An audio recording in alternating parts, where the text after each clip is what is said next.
I'm gonna climb up here. Hi again, everyone. And thank you all for being a part of such a fantastic event. Where are all the entrepreneurs in the room? Raising show of hands, yes! Yes, yes, yes. Okay, let's go. I have a little speech for you, a little Easter speech. Every woman has her own definition of success in both her professional and personal life. And even though we're all on a different path in search of achieving our own success story, there are certain traits that most successful women share while navigating through their journey. The first thing successful women do is surround themselves with other ambitious women who also share the same ambitions and strive to succeed. Everyone, and I mean everyone, in this room has made it their first step towards success by gathering here today to connect with one another. Thank you all so much for being here. And to our panelists today, let's get started. Thank you so much. We're excited to talk to you. So another hand, we're gonna go ahead and get started. Hi, ladies. Hi.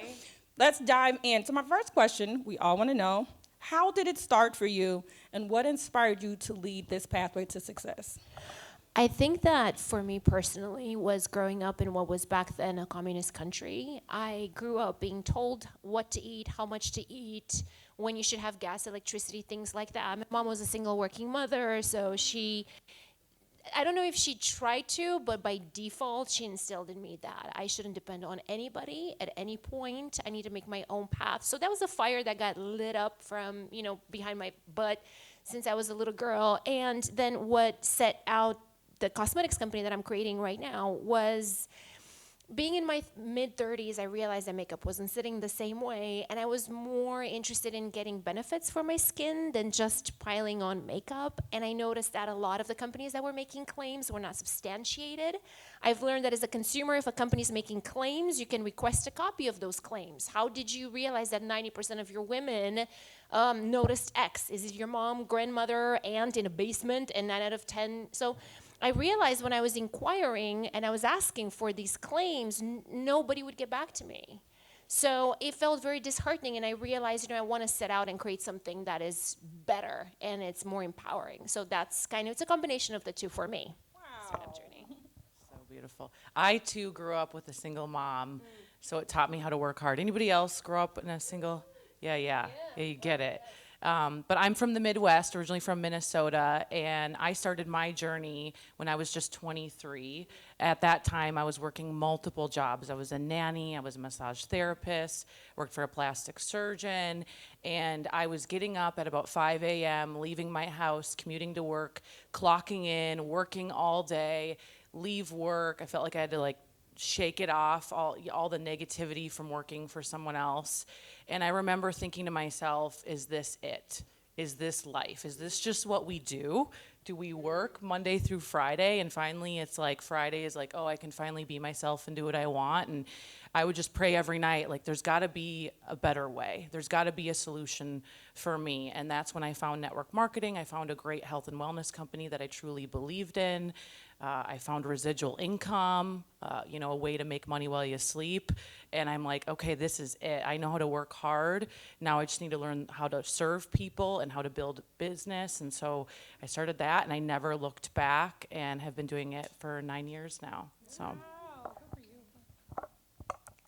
So for me, I feel, I'm not quite sure where it started, but to paraphrase something from DVF, I didn't know what I wanted to do, but I knew the woman I wanted to be, and that was a badass boss babe.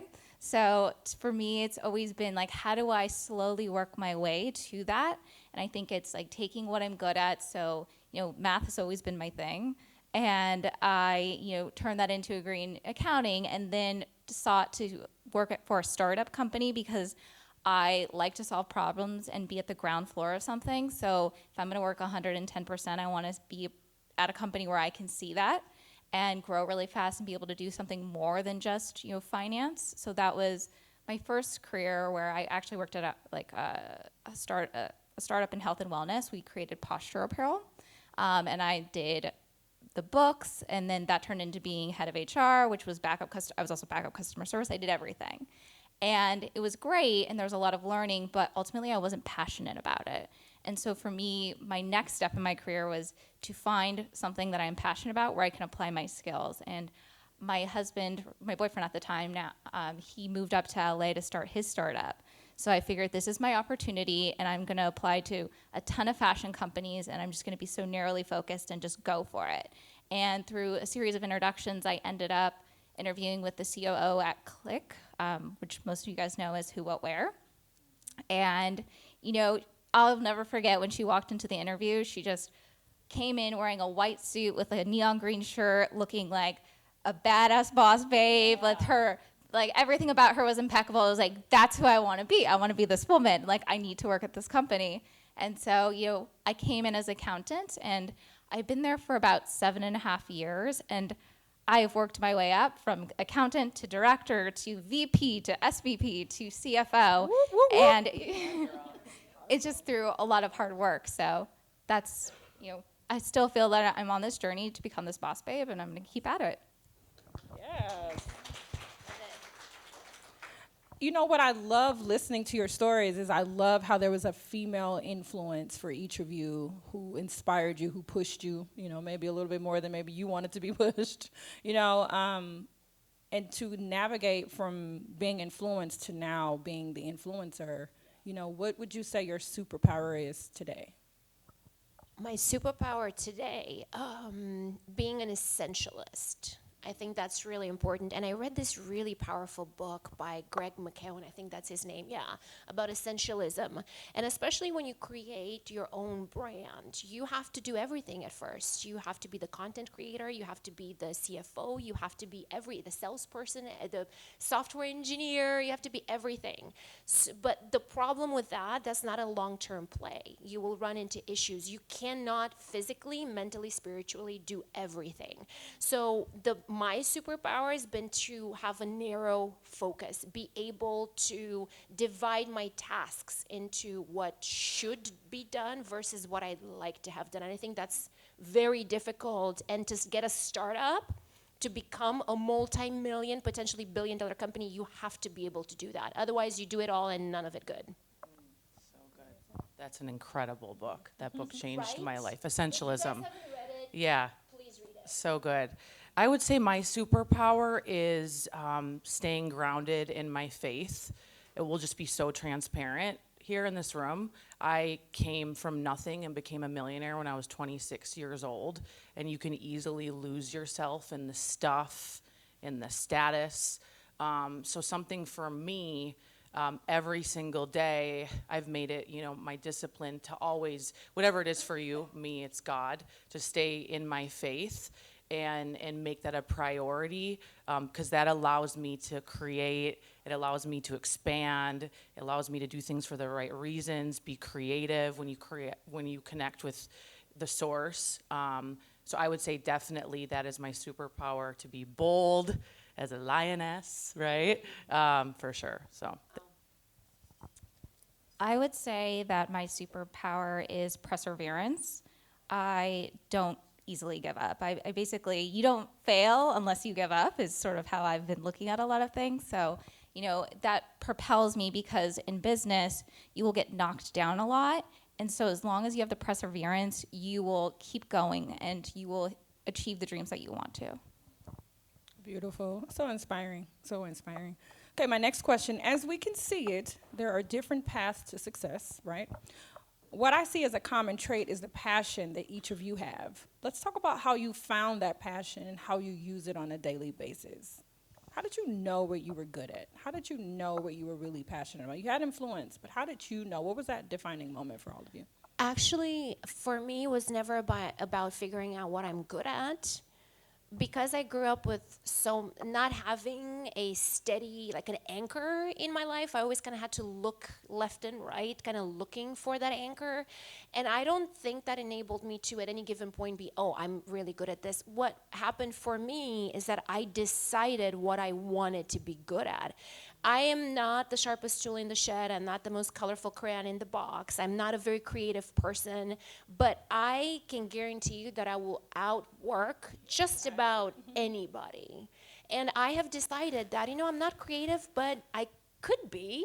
So I started, using Skillshare and YouTube, and how do I, get creative? How do I start thinking outside about what is it that I need to treat within myself to kind of stimulate that, ignite that power of creation? And that's basically, when I decided that I'm really, really good at digital marketing because I want to be. So it wasn't so much, I realized I'm good, but what I wanted to be good at, if that makes sense. So good. Oh, love her. Love her. For me, trial and error. I in my profession, I quickly realized the person with the mic makes the most money. Okay, so at first it was that mindset, but then I started to fall in love with it and transforming people and just getting better and better and better. Malcolm Gladwell talks about the 10,000 hours. So at first it's like you're sweating, your armpits are sweating, like your mouth is dry, you're like, oh, I suck at this. It's all those negative limiting beliefs, but the more you do it, the better you get, and then you assess and you learn from it, and then you review it, and then you adjust and course correct, and so it's the repetition is the mother of skill. So it's like whatever you want to do and be, just keep doing it over and over and over and over again. It's shooting the basketball, when nobody else is there, right? It's the behind the scenes stuff when it's not on Instagram and you're continually reading, you're continually getting better, whatever it is you want to do. It's the craft, it's the practice, and then practice some more, and then you just fall in love with it, and you step into it, and you become good at it, and you make it your own. Whatever it is you're trying to do, you make it your own. And I would say that's how I found my passion. So I'm really passionate about fashion, and the reason being is it's just, that moment when you put on a really good outfit and you just feel, when you look good, you feel good. And so it's that momentary feeling of confidence that I like to be able to deliver on a daily basis. So at Who What Wear, our mission is to make fashion accessible to women everywhere. So we do that through our content by providing shopping inspiration, outfit curation. But in addition to that, we also sell our clothing line at Target at a very accessible price point. So everything's below $50 and it's size inclusive. And on our media site, we do almost like 1,000 pieces of content per month. We reach about 20 million women per month. And we just reached 1 billion page views. So we're constantly just trying to inspire this woman, what it is that you want. And we also incorporate her in the creation of the products that we sell at Target. So because we have such a big reach on social, we will go into a design meeting and we'll put up a bunch of prints and say, which one do you like better? And by the time we are done with that meeting, we leave knowing that the audience would prefer to have polka dots over floral. And that's how we kind of design the line with everybody included. I love that you all are the epitome of boss babes. You're working around the clock, you're working tirelessly. It's very inspiring, to say the least. I want to talk about balance, though, because, as women, more so than other people, sometimes we're expected to juggle more. You're juggling the personal and if you're moms, I don't know if you're moms yet, or you're juggling personal responsibilities. What's your secret sauce, per se, to juggling life professionally and personally? Okay, this may not make me popular with a lot of people, but I have come to accept that from what I've seen in life, you cannot have it all. There's no such thing as having it all. I think this is something that we tell ourselves to motivate ourselves, which is fine, but then it becomes delusional because you cannot be the CEO of a multi-billion-dollar company and also have dinner with your husband every night and then tuck your kids in school and then get them ready for school. Tuck them in bed and then get them for school, ready for school the next day. It's impossible. But one thing that I have learned is that you can have a whole lot of everything. So accepting that's, because giving yourself the grace to accept that you cannot do it all. That's number one. Number two, the balance for me has come from being meticulously organized. It's not sexy, it's not sexy talk, but it's reality. So in my professional life as well as my personal life, I start by literally batching similar tasks. I know this sounds really crazy, but if I have several calls throughout the week, I'm not going to take some calls on Monday and then Tuesday and then Wednesday and then I have to stop what I'm doing because I have to get on a call. No, I focus and I intently create my schedule in such a way to where all my calls are on this day. And this is what I'm going to commit to that.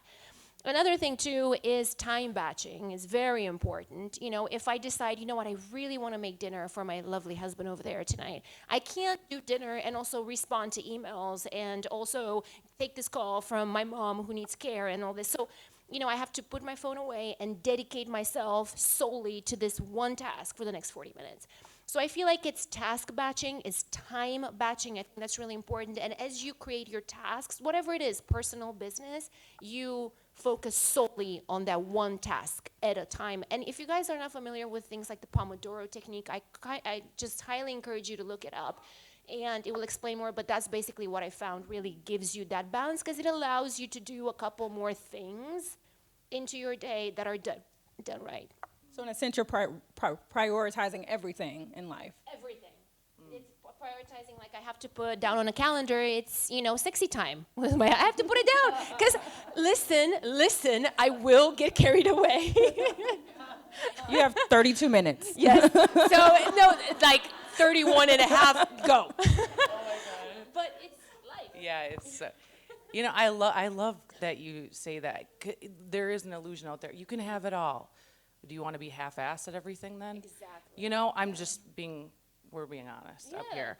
But there's different seasons of life, right? You may have you're starting a business, and you know you're gonna have to do in my business I call it a 90-day game plan, where it's like there's no way you could live like that for a year.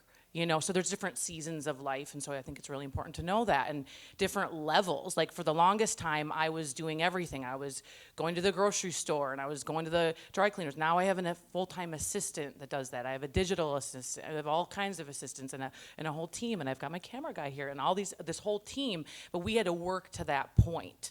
You know, and now it's like I can do what I'm best at. But for the longest time, I had to do a lot of different things. But the balance factor, I would say your health. If you don't have your health, then what do you have? It's not worth it if you're burning out your adrenals. It's not worth it. I've met billionaires that look like they're going to pass out. I would not trade my life with them. You know what I mean? So keeping that into balance, and every day it's how you start your morning. I mean, for me, like I already said, it's getting up, it's having my meditation, prayer time, 10 pages of a good book. I take some time to call it priming, because I'm going to go get on coaching calls, I'm going to go do podcasts, I'm going to go speak to people, and if I can't lead myself, then how am I supposed to lead other people? You know, and so it's having the discipline to do that in the morning before you get on Instagram, before you get on Facebook, and everybody else's agendas come in your inbox. You've got to set the time up, the discipline to really honor yourself and connect, right? And then do your workout, and then I attack. Yeah. Then I attack and go get after it. But I can feel the difference versus when I do that and when I don't. If I don't take that time, it's like I'm crazy and crabby, and I'm like, what was I even focused on today? So it's so wildly important. And then with the balance factor, it's taking a look at your year. What do I want to get from 2020? What is the objective? Reverse engineering it into your quarter, and then and then into your weeks, and then into your days. And that's how you make stuff happen. So I definitely don't have work-life balance. I strive for what I would call like work-life integration.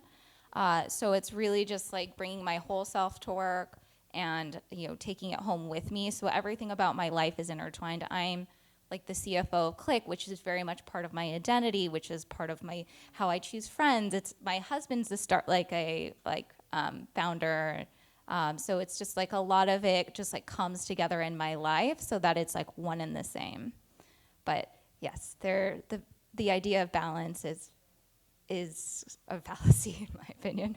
Is that something that you could see like that you long for or want, or You are know, you fine it's one of with- those things where like you could look at like my boss runs outside of Clique. She's also got 2 other companies. She leaves every day at 7 to go tuck her kid in, and it's like, how does she do it? And I think it's like one of those things where like on the surface it looks like that, but if you actually like peel back the layers and talk to them, they're really stressed out, and they certainly can't do it without a lot of help. So like I think like know that too when you see it looks like somebody's got their life like all together, like maybe not. So That's a good point. But what I take away from this part of this question is, I feel like work-life balance is not for everyone. Sometimes you're like in your case, where your life kind of bleeds together between the personal and the professional. You're fine with choosing your friends that are, in the fashion circle, But I also love the idea for you that you're meticulous about organizing personal time. It's Saturday, this weekend, it's dedicated to my husband and I, and this is what we're gonna do. It's just me and you, babe. We're just gonna have a good time, and I'm not gonna worry about work or anything else. For someone, that works well. And for you, I love how important self-care is to you, that you don't start your day skydiving into work. You're like, I'm going to get my meditation on, I'm going to pray, I'm going to eat well, I'm going to exercise, I'm going to do yoga, I'm going to do 12 things before I even check an email. So it's the beauty of entrepreneurship is that it's not a cookie cutter, one size fits all method. You have to pick what works for you, and I think that's what makes us all different, but that we can all come into this room in unity, like we're all female entrepreneurship, we're all female entrepreneurs, we're all empowered, we're all inspired, but we're all different, and that's worth embracing. So give yourselves a hand for being boss babes, bosses in the room today. All right, next. We've all had failures. Let's talk about failures. Failures. We've all had failures, be it in business and our personal lives. If you've never failed, congratulations. We've all been in a slump that's sometimes very hard to navigate out of, and there are challenges that we face, right? How do you ladies overcome your own challenges and get out of your personal slumps? For me, the first step is giving I really like the word, the whole idea behind giving yourself grace for things. I really give myself grace to boo-hoo about it. First, if I feel like I failed at something, boo-hoo. I put it on my calendar. Again, you're looking at somebody with an obsessive compulsiveness toward getting organized. But I allow myself to feel sorry for myself for 48 hours. Oh, I go to town too. Ooh, there's no limit on what I can eat, watch, how much I cry, how upset I am. I go all out. But then 48 hours later or a week later, however long you feel you need, the completely different hat changes. You're a planner, so you're really giving yourself a set amount of days and hours in real life. Because then I know that something is coming, so I don't have to sit there and worry, I'm booing too much. No, it's like I know that the end is coming, so I can allow myself the freedom of emotion, the freedom to express myself, to feel, to indulge in every single feeling that I have, because we always are so focused on being positive and being strong, but you're not always positive and strong. So it's okay to be weak and feeble at times. That's part of life. So I have that end in sight, and once that alarm goes off, there are two things that really matter to me that help me bounce back. That is movement and knowledge. So in addition to, getting back to work, looking at different angles, like just today I was telling my husband, I feel like certain strategies that I'm doing are no longer working. I'm able to recognize that, and instead of just giving up, it's like, oh, well, this doesn't work. Instead of that, I have to think, okay, how can I pivot? How can, instead of I've been taking this left route, how can I maybe switch to the right every once in a while, do this? So I do that, but also what gives me the strength to think like that is moving, getting outside, going for a walk, getting a little bit of sun with sunscreen of a minimum 30, but being outdoors. Getting that fresh light, just feeling, smelling the fresh air.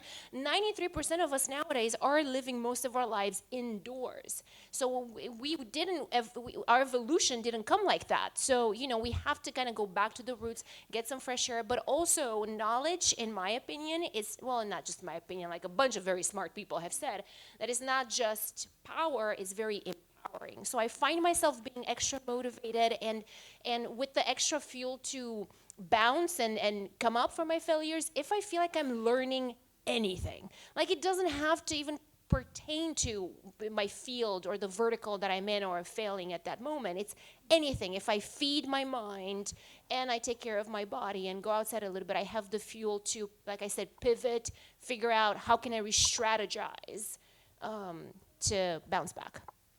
Hope that makes sense. It makes perfect sense. And you do the strategy after you're 48-hour layover, right? What strategy am I going to do if I can't do this? I'm a failure.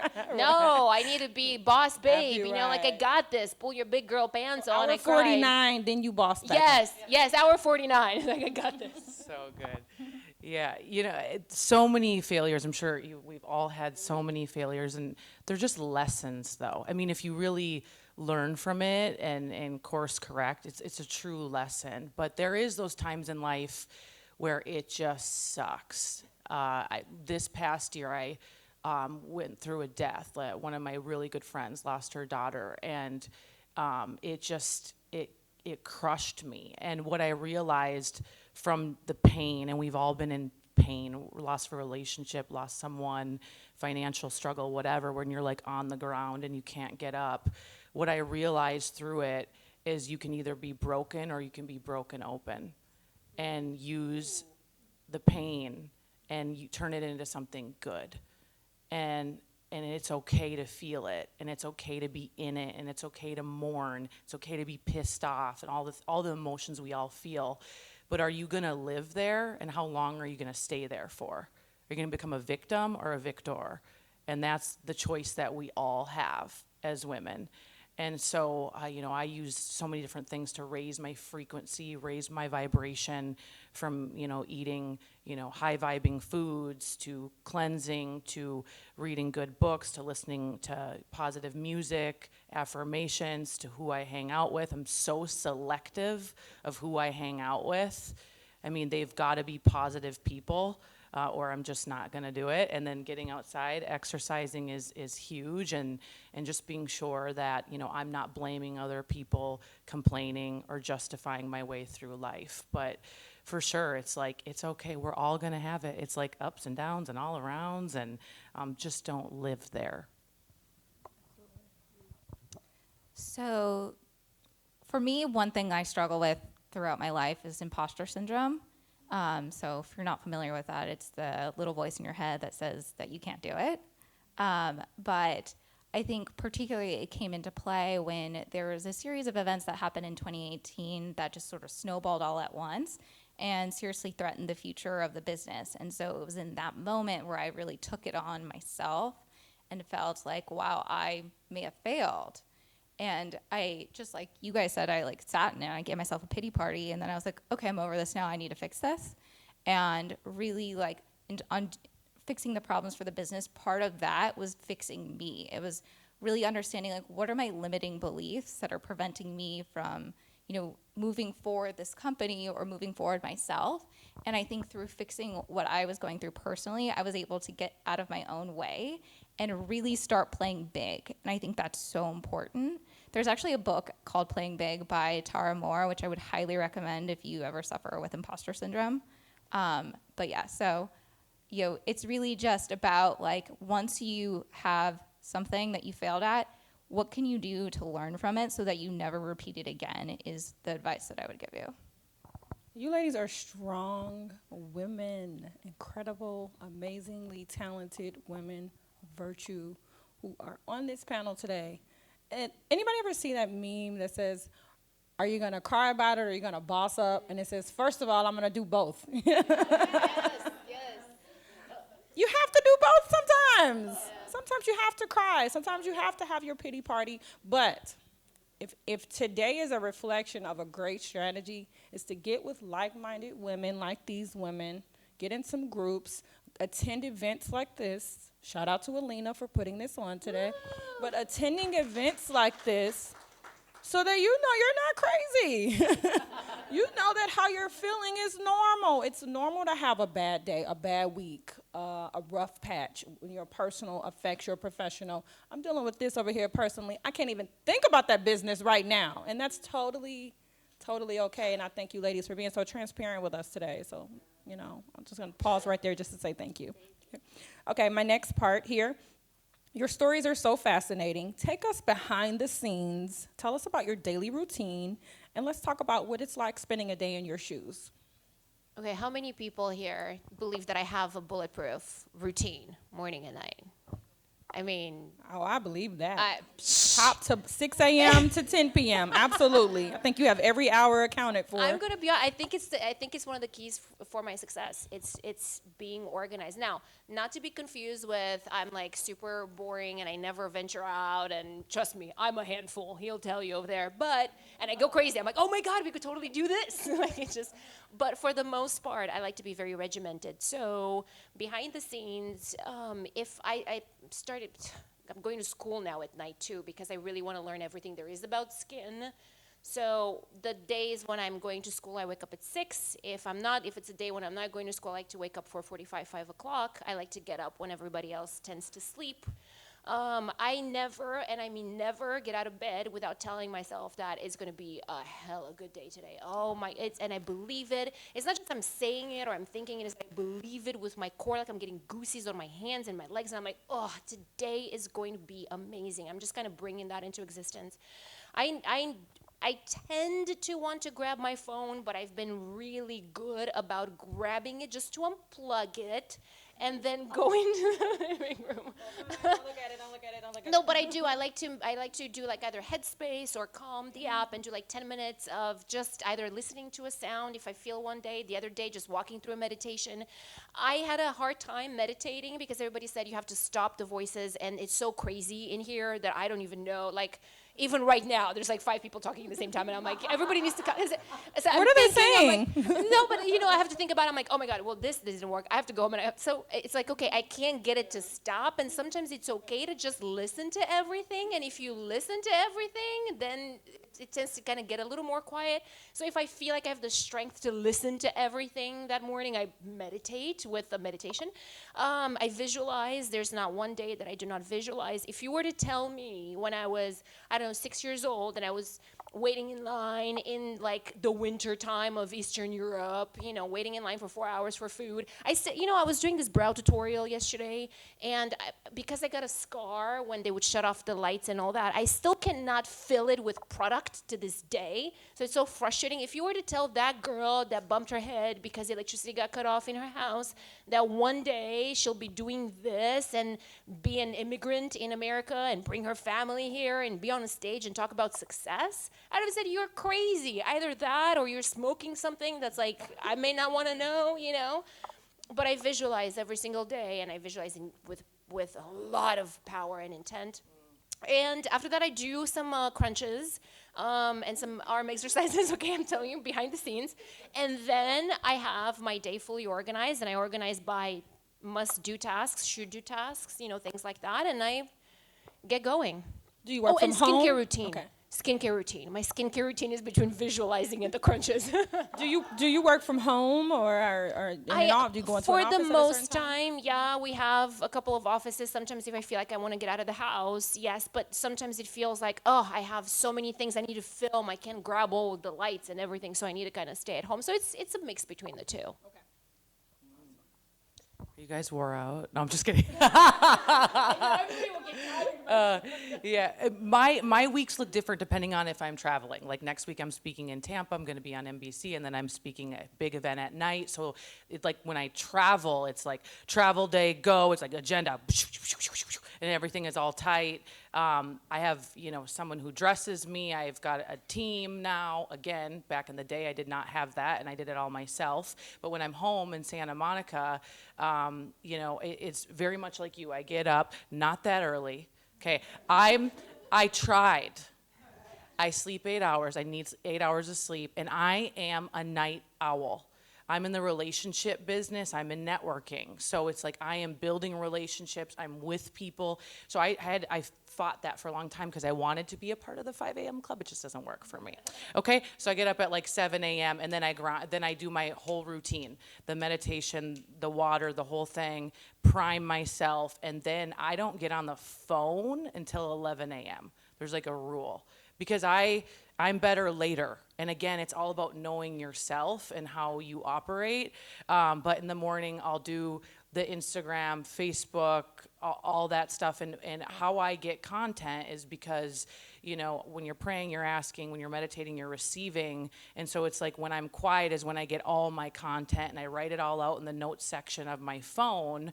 And that's how I'm able to just have all my content for social, which is a great tip if some of you guys are trying to build on social media. That's how you cannot. A lot of times I mentor people that are building on social and they waste so much time trying to come up with an Instagram post. So that's a little time piece thing. But otherwise, I start on Zooms. I have a company in South Korea. I have a company in the UK. So it's like I'm Zooming all day, people around the world, showing people how to make money, mentoring. But then, you know, I love to go by the pool and do calls. I love to design my life. I love to walk and get a facial and get a massage. And, you know, I worked a ton and I put all that stuff to the side. And now I believe I can have both and really just enjoy my life and have my business partners over. And it's kind of like a dream. Do you guys ever feel like you're working, but you're like, it's not work? It's like you love what you do so much. This girl's like, yeah. That's how my life is. That's how I worked so hard to create that. So oftentimes I have to tell myself to stop working because it brings me so much joy and it's so much fun. But then I turn it down. I try to, stop by 10 o'clock at night if I'm not with South Korea, which is like time zones and things like that. And then I do my gratitudes. I'm huge on gratitude. I mean, I started the business with no money to my name and sleeping on a mattress on the floor and moving in with a girlfriend. And the very first thing I did was made a vision board. And so ever since then, I've been making vision boards, visualizing, wrote myself out a check for $1 million. My hand was shaking. I had every limiting belief, like, who are you to make that money? You came from nothing. I mean, I had to work through all that with affirmations and gratitude. And I realized if I'm not grateful for this pillow that I'm putting my head on at night, why on earth would God give me more? And so that changed everything for me. So just practicing that gratitude each and every day. And so that's a little bit of the day in the life. It's crazy. It's fun. It doesn't look like it looks on Instagram. Instagram will fool you out here. So I definitely don't have a routine. I'm kind of like gone with the wind wherever it takes me that day. But I definitely have themes in what I do. So, every day I challenge myself to learn something new. So I will take anywhere from 1 to 2 hours. Either, every morning I wake up and I read trade publications, what's going on in the markets. I read just general news stuff because I think it's good to know what's happening in the world. I listen to a lot of podcasts. I think that just really helps me, understand for really inspiring podcasts. Actually, we produce one called Second Life at Clique. And we interview women who have made career pivots. So that's really inspiring. So I listen to stuff like that. I will listen to things where I learn something. So I like a lot of things about psychology because when you deal with HR too, there's a lot of conflict in just the way that people interact. So if you can understand that, then you can solve a problem. So that's something that I really like to do because I think it just keeps me learning and it poises me for when a solution comes up, you're like, I actually read about this. So maybe I can actually solve this. So that's one thing I do. And in general, it's so important for me to constantly set goals, just not only for myself, but for the company, for my team. And it's so important that they're SMART goals. So if you're not familiar with a SMART goal, it's basically an acronym. It needs to be specific, measurable, achievable, relevant, and time-bound. So I'm constantly just measuring our progress and then learning from it, what could I do better? So my day could be one day it's just all meetings, and then one day it's I'm actually doing real work. So it just depends where the business is at. But, yeah. Thank you. Do you all journal? Do you have time to journal? Do you have time? Do you journal? Do you, I actually, reflect? yeah, I do. Yeah, I do. Yeah, I absolutely do. Can you tell me more about it? You nightly, during the morning? I know you get up early and you have your time during the day. You wind down at night. Brianna, you just kind of, work it in when you can. For me, it's if I'm going through something and I don't know how to solve it, like I start writing, or especially if like you're, upset about something, it's like, well, write it down. And then it's therapeutic. It's like out there and you're like, oh, I feel better now. I can move on with my life. So I can totally I relate. actually, do you guys have all your ideas in the shower? I'm like, oh, so I actually got a notepad for the shower. It's like so amazing, really. Or you're in yoga and you're like, crap, that was so good. And you had a download and you're like, okay, this is the greatest idea ever. And you're like trying to repeat it to yourself as you go to your car. Anyways, am I the only weirdo? Okay. But no, I'll put it in the notes section of my phone. It is powerful to write, but that dang notes section is like the bomb. Even at church, I'm like, hold on. It's so good. But journaling my affirmations and my gratitudes, absolutely. I mean, I have a whole Rubbermaid of notebooks, and it's like all the years of growth. And it's like you look in those journals, and it's just like, dang, we've come far. How often do you go back and look and kind of reflect on, like, 2017, I was feeling this, or I had the idea then that I'm doing now? Yeah, probably like once a year around the vision board time, because I have plastic baggies of the things that have been on my vision boards that have come to pass. I take it down and then I put it in there and then I reflect like I'm from Minnesota, right? It's like, oh, so cold. And my dream was to live on the ocean, and I do now. And like I had a picture of the Pacific Ocean for the longest time. The cars I drive, the feelings I want to have, all of it. And so every year, we just came on a new year, I look back and it's just so powerful. You got to do it. Can I share a tidbit too? One of the things that I've realized is for me, it's not just in the shower, it's actually while I sleep. Every time I have an issue or I'm trying to figure out a direction or I don't know how to do something, I always ask myself, what should I do? How can I solve this? And I ask myself that question every single night before going to bed until ultimately, somehow, some way, your brain is working overnight, subconsciously, you're going to wake up at one point with the answer. So one of the things, because I may not get a whole lot of sleep, but the sleep that I do get needs to be good. So one thing that has helped me is keeping a little journal in my nightstand. So if I wake up, instead of just allowing it to really interfere with me, and I wake up and I can go back to bed, I literally write that idea down, and then I'm going to deal with it in the morning. So that helps. I want to survey the room. How many entrepreneurs have been in business for a year or less? Like any new entrepreneurs? All right, congratulations. And then 5 years or less, like that 1 to 5. Okay. And then we have some vets then. Are the rest of you been in business for 57 years? Yeah? Anybody over 10 years in business? Anybody besides Alina, been in business over 10 years? Wow. That's amazing. Okay. For the person that's starting out, it's new. It's been a year. It's been 2 years. It's been 3 years. You're trying. You feel like you're doing everything yourself. You're on social media. You're getting clients. You're doing the marketing. You're doing everything. You're doing the contracts. You're doing everything. You're tired. You may be burnt out, but you won't quit. 2 questions. How do you get help? First question.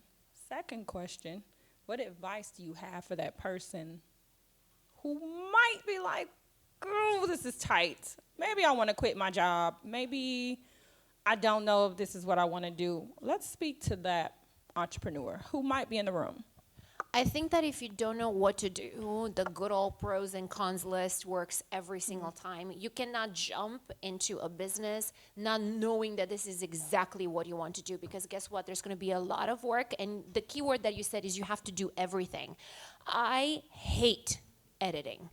I have to do it, and I've had to do it. Video or? Yes. Okay. I it's not my thing. I've really tried, but I have to do it. At first, when you first start out, you have to do it. So there will be so many aspects of your business that are not your thing. It's very hard to excel with the left side of your brain and the right side simultaneously. You're traditionally speaking either very creative or very analytical, kind of one more than the other. So you can't just, oh my God, I'm going to do everything for my business, and I'm going to excel at it, and I'll do everything perfectly. There's no such thing. So I would say pros and cons list. Make sure that what you want to do or thinking about doing is really what's going to make you happy. The other thing, and that I've mentioned earlier, and I'm going to mention it again because I can't stress how crucial this is be an essentialist. If you are, even though you have to do everything, you still have to prioritize. You do not prioritize, you do not bring that, you do not apply that into your everyday, it's going to be rough. It's going to be rough, and that's where you're going to feel like, I can't do it, I'm going to quit. Nobody likes a quitter, not even yourself. Nobody does. So you cannot quit. So if you cannot quit, and you should be happy, then take my word, take your friend Alex's word here. Please read that book. Learn to be an essentialist. Learn to prioritize your tasks accordingly. This is going to be critical for you not only succeeding, but making this, and you're going to remember this term again too, long-term play. This is what it is. Because if you burn out, you're going to be spent. You're simply not going to get where you want to get. So good. Yeah, I would say learn to embrace the suck. I mean, it's just, you've never done it before. Yeah, embrace that, like, it's going to be uncomfortable, right? But you can shorten your learning curve by finding mentors. I have had mentors for the past decade in my life. I have a spiritual mentor. I have a specific network marketing mentor. I have a business mentor, a financial mentor. And sometimes you can't go to dinner with your mentor. They're not accessible. But there is this thing called YouTube or even the podcast where it's like, who do I gel with? Who has credibility? I think that's one thing we really got to look at, because there's a lot of pretenders out there. I cannot. I'm like, you did not build this business and you're charging this much. I'm like, anyway. But so, like, look at people's track records, and then you watch. Like, for the longest time, I watched Tony Robbins. I watched, Eric Worre, who's now one of my closest, dearest friends in the network marketing space. And I would just watch the YouTubes at night. Bob Proctor, Law of Attraction, all this stuff. And it's all free, you guys. It's just the discipline to do it. Even with building on social media, there's so many YouTubers out there that are just putting all this content out there. And so I would use, some time that was my learning time, my growth time. And then I just got around people that were already 5-10 years ahead of me. Okay? Like, that's just really the truth. And I earned a seat at the table. Okay? So I wasn't this annoying, nagging little blonde girl who's like, help me. I started, how can I serve you? Can I come with you to your event? Can I grab your bags? Can I take your photos? Can I get you lunch? Like, I started to do that with people that I wanted to be around. I earned a seat at the table. And through that, it shortened my learning curve. I got to be mentored by them. And that's, it's going to help you so much. Don't try to do it by yourself. I think we kind of get in this mentality of like, oh, I got to do it all by myself. People want to help you. They truly do. They truly do. So ask for help, figure out what it is you want to do. Find the person who's doing it and model them. Model their behavior.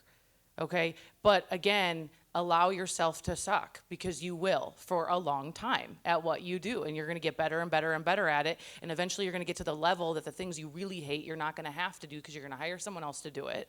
Okay? And you're going to become really good and love the thing you want to do, and that's going to be your zone of genius. But just what I tell you is you've got to have a vision. Without a vision, the people will perish. I always tell my team that. You have to have a vision. Otherwise, The Bachelor's going to come on, somebody's going to want to go to happy hour. Your friends that are going nowhere fast are going to want to hang out, and that's going to feel really comfortable to your ego. So you've got to have a vision. You got to stay grounded in your spiritual life, and these are just things that I believe. And just know that leadership and building something oftentimes is lonely. It's lonely. It is, but you're meant to do so much more on this earth. And just, if you're here today, whatever attracted you to this event, chances are you're a world changer and it's in your DNA. So just understand that and just know that you're different and you're special. But just please never give up. Yeah. So I agree with a lot of what Emily said. I think it's so important to ask for help. It's so hard for people to sometimes do that. But, finding somebody who can not only mentor you from a teaching perspective, but also like advocate for you as a sponsor, like that will take you so far in your careers. It's just that one person that you met at a networking event, you pitch them their idea and they go pitch the idea to an investor that has money for you. So it's like finding these people that you could build networks with is so important. And really like just be kind to yourself, because it's a lonely job, and it's really hard, and it's easy to get caught up in like just, feeling like the world's against you. How you feeling out here? You feel good? I've learned so much from you ladies today, and I just would like to thank you for your transparency. Before we go and end this panel, what's one last simple piece of good advice that you would like to share from your journey today? Yeah. What's that one line, that Simple piece of advice. I think like it's gonna be okay. It's kind of like a general I like thing. that. Is what I would say. It's gonna be so good. I feel better just hearing that. This just came to me, but I would just say, stop comparing yourself to other people. We're living in social media land, and everything comes back to my faith. But it's like just knowing like there's only one you. It's just stop. It's great to model people, but understand like there's only one you. And the more you fall in love with yourself, the more confidence you're going to have and the more influence you're going to gain. Just stop comparing yourself. I mean, there's people in here, we're competitors almost, you know what I mean? But no, we're not really, because there's only one you, and you only do it your way. And the more you understand that, the more confidence you're going to gain and the happier you're going to be. So just stop comparing yourself to other people. You literally took what I was going to say. Everything that's no, but somebody said to me something very similar, and they said, "Is your if you were to look at your Instagram profile, is that really your life?" And I realized, even for myself, no, that actually isn't. It's so highly curated. That's not me. Me is messy with a mess bun, and like, not this. So, this is special. This is very special. So aside from incredible points that the ladies made, another thing that I would say is continue doing things that help educate yourself. Just don't think that you got it. Never think you got it. I always say, be prepared or lose to somebody that is. There's always somebody right behind you that is probably hungrier, that is more well-equipped, that has this or backing or investors or this, and oh my God, So, but what you have to your advantage is that desire to continue learning. So just never stop learning in any aspect of your life. Whatever it is, continue educating yourself. Fantastic. Please give a round of applause for our panelists today. Thank you so much, ladies.